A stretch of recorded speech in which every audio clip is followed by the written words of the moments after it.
नमस्कार दोस्तों, मैं हूं साहिल और आप देख रहे हैं फ्राइड फाइल्स, जहां मैं आपके लिए सबसे डरावनी और रोमांचक कहानियां सुलाता हूं। आज की कहानी शुरू करने से पहले आपसे निवेदन है कि चैनल को सब्सक्राइब करें, वीडियो को लाइक करें, कमेंट करें और अपने दोस्तों के साथ शेयर करें ताकि मैं आपके लिए और भी डरावनी कहानियां को ला सकूं। तो चलिए, आज की खौफनाक कहानी की शुरुआत करते हैं। 1993 की यह कहानी पाकिस्तान के सिंध स्थित एक गांव में घटी एक घटना पर आधारित है। 1993 की एक सुबह आसिफ और उसका परिवार गांव में एक नया घर देखने की तलाश में थे। पहले मैं आपको आसिफ और उसके परिवार के बारे में बता दूं। आसिफ का परिवार बड़ा था, एक संयुक्त परिवार था। आसिफ के माता-पिता, उसका एक बड़ा भाई राशिद और उसकी पत्नी नाजिया, राशिद और नाजिया के 3 बच्चे थे, 2 लड़के और 1 लड़की। आसिफ की भी हाल ही में शादी हुई थी और उसकी पत्नी रुखसार अब इस परिवार का हिस्सा थी। आसिफ और उसके भाई का इत्र का कारोबार था, जो अच्छा चल रहा था। दोनों भाइयों ने मेहनत से अच्छी खासी रकम जमा कर ली थी, ताकि वे एक बड़ा घर खरीद सकें।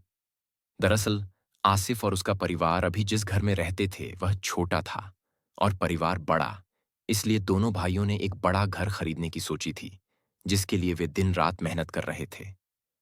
आखिरकार, दोनों ने मिलकर इतना पैसा जोड़ लिया कि एक बड़ा घर खरीद सकें। आसिफ ने सिंध में एक बड़ा और अच्छा घर देखा और दोनों भाइयों ने उस घर को खरीद लिया। घर के बाहर बड़ा सा आंगन था, जहां कई सारे पेड़ पौधे लगे थे। आंगन में एक कुआं भी था, जो अब पूरी तरह से सूख चुका था। घर को थोड़ी मरम्मत की जरूरत थी, क्योंकि पिछले 4 साल से यह घर किराए पर था और किराएदारों ने घर को सही तरीके से नहीं रखा था। आसिफ ने अगले ही दिन से घर की मरम्मत का काम शुरू करवा दिया। घर 2 मंजिला था और ऊपर की मंजिल पर 3 बड़े कमरे थे, जबकि नीचे की मंजिल में 2 कमरे, एक रसोई और एक बैठक कमरा था। मरम्मत के समय सब ठीक चल रहा था। कारीगर ने पहले ही बता दिया था कि काम करीब 2 हफ्ते चलेगा। काम के लिए 4 से 5 मजदूर थे। करीब 2 दिन तक सब कुछ ठीक चल रहा था। तीसरे दिन आसिफ ने मजदूरों से कहकर उस पुराने कुएं को बंद करवा दिया। मजदूरों ने उसे पैक कर दिया। शाम को आसिफ अपने पुराने घर लौट गया और जो मजदूर थे, वे वहीं रात को रुक गए। उस रात जब सारे मजदूर सो रहे थे, उन्हें कुछ अजीब आवाजें आने लगीं। करीब रात के 2 बजे, जब सभी मजदूर सो रहे थे, अचानक एक जोर की आवाज हुई, जैसे किसी ने कोई भारी सामान जमीन पर फेंका हो। इस आवाज से सभी मजदूर एकदम से जाग गए। अब उन्हें डर लगने लगा था। तभी उनमें से एक मजदूर ने तुरंत कुरान की आयतें पढ़नी शुरू कर दी। दुआएं पढ़ते ही सब कुछ जैसे शांत हो गया। उस रात सारे मजदूर पूरी रात दुआएं पढ़ते रहे। रात बीत गई और सुबह होते ही जैसे ही उनका ठेकेदार आया, उन्होंने यह सारी बातें अपने ठेकेदार से बताईं। ठेकेदार ने मजदूरों को समझाया कि अगर ऐसा कुछ है, तो तुम लोग दिन में यहाँ काम करो और शाम होते ही मेरे घर पर सोने आ जाना, जो यहीं नजदीक है। मजदूरों को भी यह बात सही लगी और उन्होंने अपना काम जारी रखा, लेकिन किसी ने भी इस बारे में आसिफ को कुछ नहीं बताया। धीरे धीरे दिन गुजरते गए और आखिरकार घर पूरी तरह से तैयार हो गया था। आसिफ बहुत खुश था और अगले 2 दिनों में वह और उसका पूरा परिवार उस घर में शिफ्ट हो गए थे। आसिफ के पिताजी हमेशा बीमार रहते थे। उनसे अब कामकाज नहीं होता था। वे दिन भर घर पर ही रहते और अपने पोते पोतियों के साथ खेलते। सब कुछ अच्छा चल रहा था। इस नए घर से आसिफ और रहमान की दुकान भी ज्यादा दूर नहीं थी। दोनों भाई साथ ही दुकान जाते और शाम को दुकान बंद करके साथ ही घर लौटते। दुकान भी अच्छी चल रही थी। कुछ दिन इसी तरह अच्छे से बीते। तभी ईद की तैयारी चल रही थी और नए घर में उनकी यह पहली ईद थी, इसलिए सबने ईद अच्छे से मनाने की सोची। घर में बहुत सी मिठाइयां आई थीं।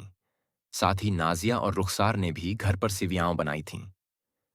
दोपहर का वक्त था जब नाजिया ने सारी मिठाइयां वगैरह रसोई में रख दीं और थोड़ी देर आराम करने अपने कमरे में चली गई। रुखसार और आसिफ खरीदारी करने बाहर गए हुए थे और साथ ही रहमान भाई के तीनों बच्चे भी उनके साथ थे। नाजिया अपने कमरे में थी। अम्मी और अब्बू भी सो रहे थे। तभी नाजिया को रसोई से किसी के फुसफुसाने की आवाज सुनाई दी, जैसे 2-3 लोग आपस में बात कर रहे हों। नाजिया को लगा कि शायद घर पर कोई मेहमान आए होंगे, तो वह अपने कमरे से बाहर निकली और नीचे लिविंग रूम की तरफ गई यह देखने की कौन आया है। लेकिन वहां कोई नहीं था। अम्मी अब्बू का कमरा नीचे ही था, तो उसने देखा वे भी सो रहे थे। नाजिया को लगा शायद मेरा वहम होगा।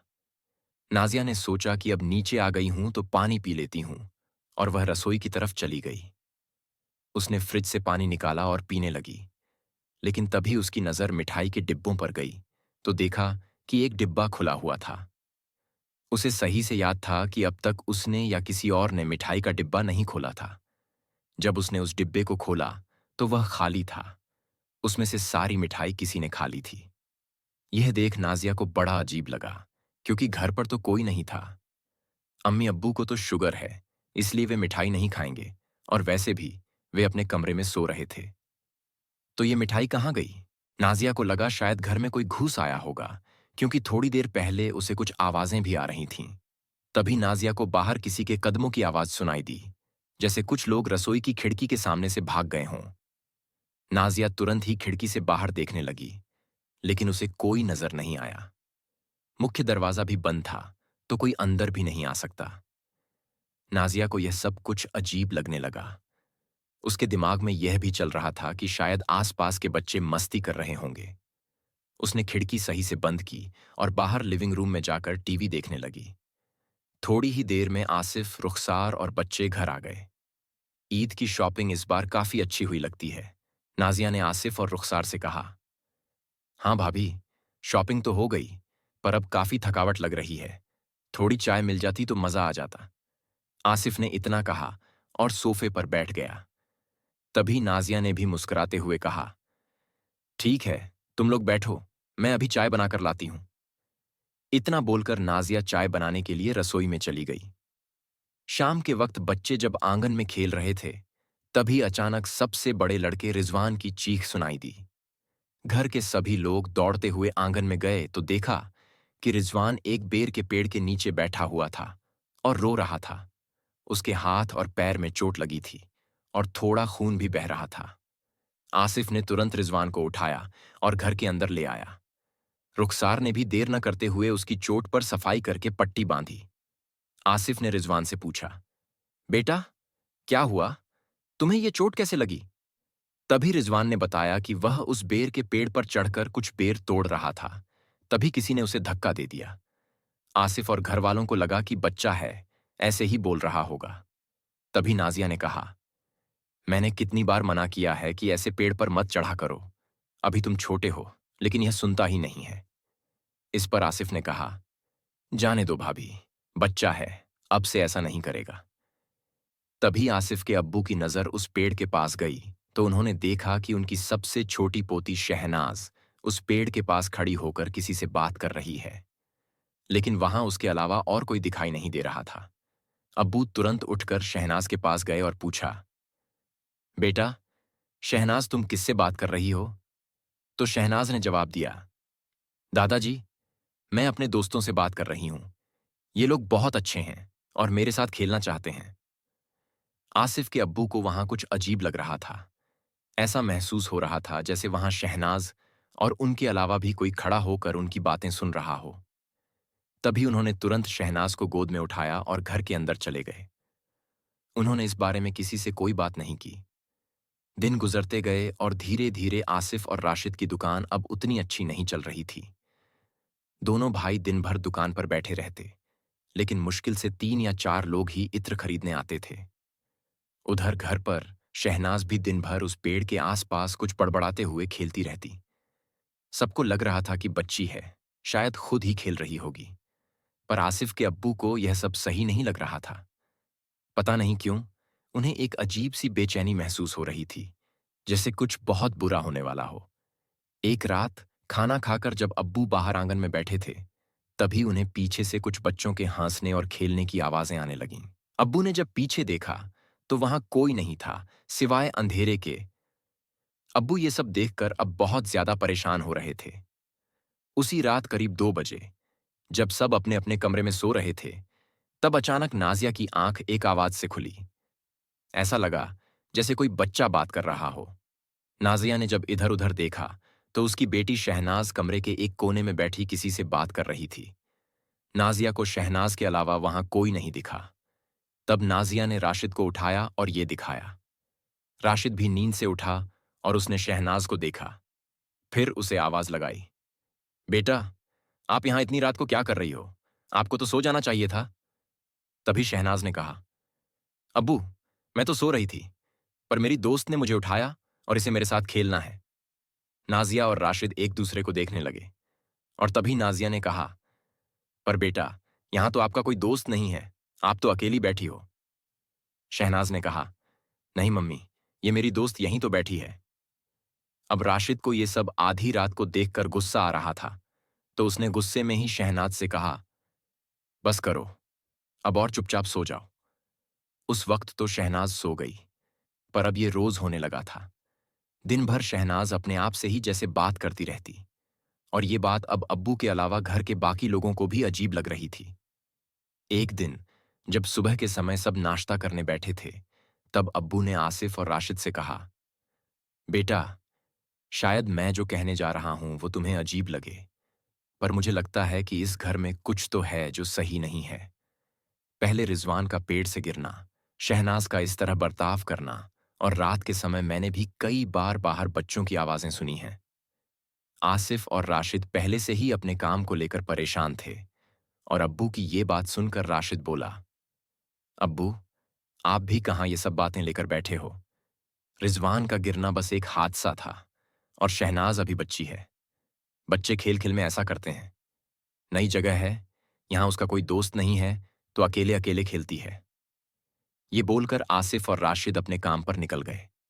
उसी रात करीब 12 बजे आसिफ को छत पर किसी के चलने की आवाज आ रही थी। आसिफ को लगा शायद राशिद भाई होंगे, और काम की परेशानी को लेकर नींद नहीं आ रही होगी, तो ऊपर छत पर टहलने गए होंगे। नींद तो आसिफ को भी नहीं आ रही थी। तभी आसिफ भी अपने बिस्तर से उठकर छत पर जाने लगा। जब छत पर पहुंचा तो वहां कोई नहीं था। आसिफ को लगा शायद राशिद भाई चले गए होंगे। आसिफ ने जेब से एक सिगरेट निकाली और उसे सुलगाकर कश लेने लगा। तभी आसिफ ने महसूस किया कि छत पर एक अजीब सी शांति है। न हवा की आवाज, न कोई और आवाज, बस जैसे सब कुछ एकदम रुक सा गया हो। तभी अचानक आसिफ को कुछ बच्चों की आवाजें सुनाई दीं। उसी के साथ उसे दूर से कुत्तों के भौंकने की आवाज भी आ रही थी। अचानक से सब कुछ बहुत अजीब लगने लगा। आसिफ ने अपने आसपास छत से देखा कि शायद कहीं बच्चे उनके घर के आसपास खेल रहे होंगे, पर एक बात यह भी थी कि इतनी रात को बच्चे क्यों खेलेंगे। आसिफ को कहीं कोई दिखाई नहीं दिया, पर कुत्तों के भौंकने की आवाज अभी भी आ रही थी। तभी आसिफ को एक जोर की धमकी आवाज आई, जैसे किसी ने छलांग लगाई हो, और ये आवाज उसे अपनी छत से ही आई थी। अब आसिफ को भी डर लगने लगा। आसिफ तुरंत अपनी सिगरेट बुझाकर छत से नीचे भागा। उधर नाजिया भी पानी पीने के लिए किचन की तरफ जा रही थी। किचन के पास पहुंचते ही उसे किचन से कुछ आवाजें आ रही थीं, जैसे कोई बर्तन से कुछ कर रहा हो। जैसे ही नाजिया किचन में पहुंची, उसने देखा कि एक काली परछाई किचन में खड़ी है। इतना देखते ही नाजिया जोर से चीखी और वहीं बेहोश हो गई। उसकी चीख सुनकर घर के सारे लोग किचन में आ गए और देखा कि नाजिया बेहोश थी। राशिद ने नाजिया को उठाया और सोफे पर लिटा दिया। रुखसार ने किचन से पानी की बोतल लेकर आई और थोड़ा पानी नाजिया के चेहरे पर मारा। नाजिया एकदम डर के उठी और रोने लगी। जब राशिद ने पूछा तो उसने बताया कि उसके साथ अभी किचन में क्या हुआ था। राशिद ने नाजिया की बात को सिर्फ एक वहम समझा, पर आसिफ के साथ जो अभी छत पर हुआ था, उसके बाद आसिफ को भी यकीन हो गया कि ये कोई वहम नहीं है। उसने राशिद को समझाने की कोशिश की, पर राशिद समझने को तैयार नहीं था। तभी राशिद की मां ने नाजिया के कान में दुआएं पढ़ीं और नाजिया को थोड़ी राहत मिलने लगी। उस रात तो राशिद को यह सब पागलपन लग रहा था, और फिर सब अपने अपने कमरों में जाकर सो गए। दूसरी रात आसिफ को फिर से नींद नहीं आ रही थी। रुखसार भी जागी हुई थी। तभी अचानक ठीक 12 बजे फिर से आसिफ को छत पर किसी के चलने की आवाज आने लगी। वह आवाज ऐसी थी जैसे कोई इंसान नहीं, बल्कि हाथी उनकी छत पर चल रहा हो। आज यह आवाज रुखसार ने भी सुनी। डर के मारे रुखसार आसिफ के एकदम करीब आ गई और उससे चिपक कर बैठ गई। यह आवाज करीब 15 से 20 मिनट तक आती रही, फिर एकदम से बंद हो गई। अब आसिफ और रुखसार पूरी तरह से डर गए थे। वहीं दूसरी तरफ राशिद, नाजिया और उनके बच्चे भी अपने कमरे में सो रहे थे। तभी अचानक राशिद की आंख एक आवाज से खुली, जैसे कोई बड़बड़ा रहा हो। राशिद ने उठकर इधर-उधर देखा, लेकिन उसे कुछ दिखाई नहीं दिया। तभी जब राशिद ने अपने बच्चों के बिस्तर की तरफ देखा, तो उसकी आंखें खुली की खुली रह गईं। अब तक जो उसे घरवालों की बातों पर यकीन नहीं था, अचानक अब उसे भी डर लगने लगा और वह पसीने से तरबतर हो गया।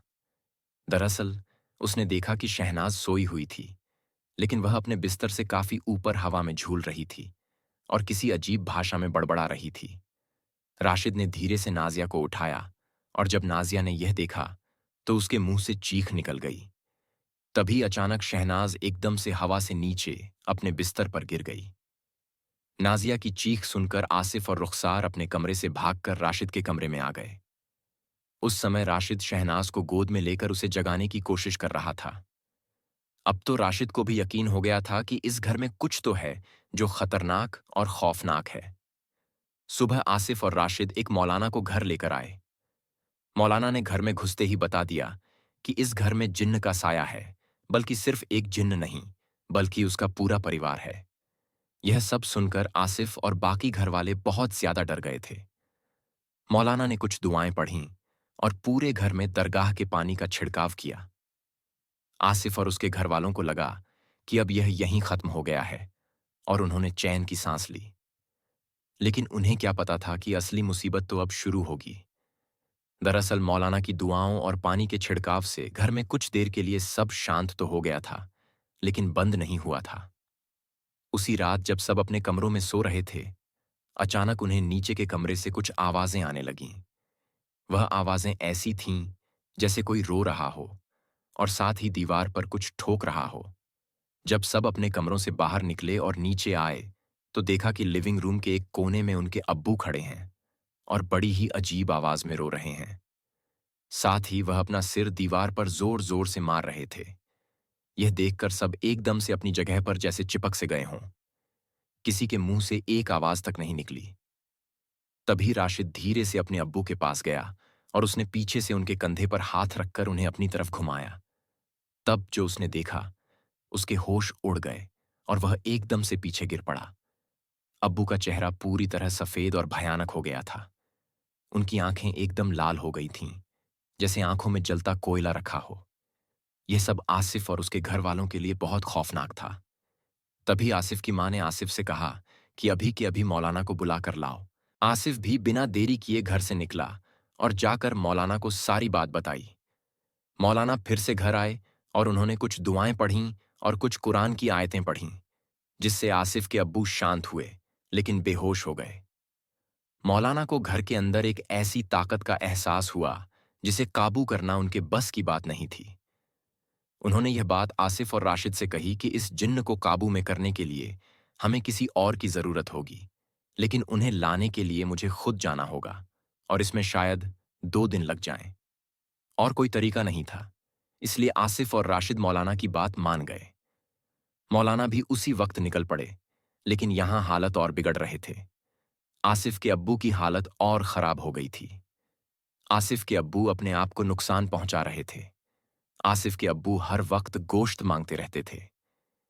एक दिन तो जैसे तैसे गुजर गया, पर दूसरे दिन आसिफ के अब्बू धीरे धीरे अपना खुद का गोश्त, यानी हाथ और पैर का मांस नोच नोच कर खाने लगे। आसिफ के घरवाले और उनकी मां का रो रो कर बुरा हाल था। 2 दिन बाद मौलाना अपने साथ एक बुजुर्ग आदमी को लेकर घर आए। उस आदमी ने घर में घुसते ही दुआएं पढ़नी शुरू कर दीं, और जैसे ही उन्होंने घर में कदम रखा, आसिफ के अब्बू जोर जोर से चिल्लाने लगे और कहने लगे, इसे क्यों बुलाया? इसे यहां से भेज दो, वरना मैं सबको मार दूंगा। इतना कहकर वह जोर जोर से हंसने लगे। वह आदमी सीधा अब्बू के कमरे में गया और उसने अपने झोले से कुछ सफेद पाउडर जैसा निकाला और अब्बू के ऊपर डाल दिया। इतना करते ही अब्बू जोर जोर से चीखने लगे और साथ ही हंसने लगे। ये सब सुनने में शायद सामान्य लगे, पर उस समय आसिफ और उसकी फैमिली पर जो बीत रही थी, वो वहीं जान सकते हैं। घर का माहौल एकदम बिगड़ गया था। उस आदमी ने कुछ पढ़ना शुरू किया। जैसे जैसे वह आदमी पढ़ रहा था, वैसे वैसे अब्बू कमजोर पड़ रहे थे और अब उनकी चीखें और हंसी रोने में बदल रही थीं। वहीं आसिफ की माँ भी अपने कमरे में बैठकर कुरान पढ़ने लगी थीं। यह सब सुनकर आसपास के लोग भी आसिफ के घर के बाहर इकट्ठा हो गए थे। उस समय शाम के 8 बज रहे थे। तभी अचानक मोहल्ले के कुत्ते जोर जोर से भौंकने लगे। वातावरण में जैसे एक अजीब सा बदलाव हो रहा था। आसमान जैसे खून से लाल हो रहा था। तभी घर के आसपास इकट्ठा हुए लोगों ने आसिफ के घर की छत पर एक महिला और 6 बच्चों को खड़े देखा। ये सभी बहुत गुस्से में थे और उनकी आंखें एकदम लाल और डरावनी थीं। यह देखकर मोहल्ले के सारे लोग डरकर वहां से भागने लगे। उधर उस आदमी ने इतनी देर में आसिफ के अब्बू को, या यूं कहें कि उनके शरीर में मौजूद उस जिन्न को अपने काबू में कर लिया था। उस आदमी ने उस जिन्न से पूछा, बता, तू यहां क्यों आया है और इन लोगों को क्यों परेशान कर रहा है? तभी एक गरज के साथ अब्बू ने कहा, यह मेरा घर है। मैं इस घर के आंगन में मौजूद उस कुएं में अपने परिवार के साथ रहता था, पर इन लोगों ने उस कुएं को बंद करवा दिया, मेरे घर को बंद करवा दिया। इसलिए अब मैंने इनके घर पर कब्जा कर लिया है और मैं यहां से नहीं जाऊंगा। जो भी यहां रहेगा, मैं उसे जान से मार दूंगा। चले जाओ मेरे घर से। इतना कहकर अब्बू फिर से जोर जोर से हंसने लगे। तभी अचानक जैसे एक तूफान चलने लगा हो, घर की खिड़कियां और दरवाजे जोर जोर से बजने लगे और उतने में ही सबको एक काला साया छत से उतरते हुए दिखाई दिया। उस साये ने बिजली की तेजी से आकर उस आदमी के गले को पकड़ लिया। वह आदमी छटपटाने लगा। उसके मुंह से अब आवाज नहीं निकल रही थी और तभी अचानक मौलाना ने वहीं मस्जिद का पानी अपने झोले से निकाला और उस साए पर डाला। पानी डालते ही वह साया वहां से गायब हो गया, पर उस आदमी की हालत अब बहुत खराब हो गई थी। ऐसा लग रहा था जैसे उस साए ने उस आदमी की आवाज ही छीन ली हो। वह आदमी और मौलाना भी अब बहुत ज्यादा डर गए थे और तुरंत ही दोनों उस घर से बाहर भागने लगे। आसिफ और राशिद भी उनके पीछे भागे। घर से बाहर आते ही उस आदमी की आवाज भी वापस आ गई और उसने आसिफ से कहा कि यहाँ एक जिन्न नहीं है, यहाँ उनका पूरा परिवार है और उन्हें यहाँ से निकालना हमारे बस की बात नहीं है। आपने उस कुएं को बंद करके बहुत बड़ी गलती की है। वह कुआं कई सालों से उनका घर था और अब ये घर उनका बसेरा है। अगर आप लोग जिंदा रहना चाहते हो तो जितनी जल्दी हो सके यह घर खाली कर दो। जिंदा रहोगे तो ऐसे दूसरे घर खरीद लोगे, पर यहां रहोगे तो कोई नहीं बचेगा। यह सब सुनकर आसिफ और राशिद की तो जैसे जान ही शरीर से निकल गई हो। बहुत मेहनत से उन्होंने यह घर खरीदा था, पर अब इसके अलावा उनके पास और कोई रास्ता भी नहीं था। उतने में ही घर के अंदर से नाजिया और रुखसार के रोने की आवाज आने लगी। जब दोनों आसिफ और राशिद अंदर भागे तो देखा कि अब्बू अब नहीं रहे। अब्बू जा चुके थे, या यह कहो कि वह जिन्न अब्बू को ले गया। शायद यह उस जिन्न की चेतावनी थी। तभी राशिद ने अपने दोनों हाथ जोड़कर रोते हुए उस जिन्न से माफी मांगी और कहा, हम इस घर को आपके लिए छोड़कर चले जाएंगे। बस हमें 2 दिन का वक्त दे दो ताकि हम अब्बू का जनाजा इस घर से निकाल सकें और हम भी दूसरे दिन यहां से चले जाएंगे। राशिद के इतना कहते ही जैसे सब कुछ शांत हो गया था। शायद वह जिन्न राशिद की इस बात से सहमत था। दूसरे दिन अब्बू को कब्रिस्तान में दफनाया गया और उसके अगले ही दिन आसिफ और उसका पूरा परिवार फिर से अपने पुराने घर में शिफ्ट हो गया। उस दिन के बाद से आज तक वह घर वैसे ही खाली पड़ा है, बल्कि अब वह घर एक खंडहर में बदल गया है। मोहल्ले वाले आज भी उसके आसपास जाना भी पसंद नहीं करते। आज भी रास्ते से गुजरते हुए उस घर से बच्चों के हंसने और खेलने की आवाजें आती हैं। कुत्ते आज भी रात को कई बार उस घर की तरफ देखकर भौंकते हैं। तो दोस्तों, यह थी हमारी आज की कहानी। उम्मीद है आप लोगों को यह कहानी पसंद आई होगी। अगर हाँ, तो कृपया मैं आपसे निवेदन करता हूं कि मेरे चैनल को सब्सक्राइब करें, वीडियो को लाइक करें और हाँ, अगर कहानी अच्छी लगी हो तो एक कमेंट जरूर करें। मैं जल्द ही आप लोगों के लिए ऐसी ही एक डरावनी और सच्ची घटना लेकर आने की कोशिश करूंगा।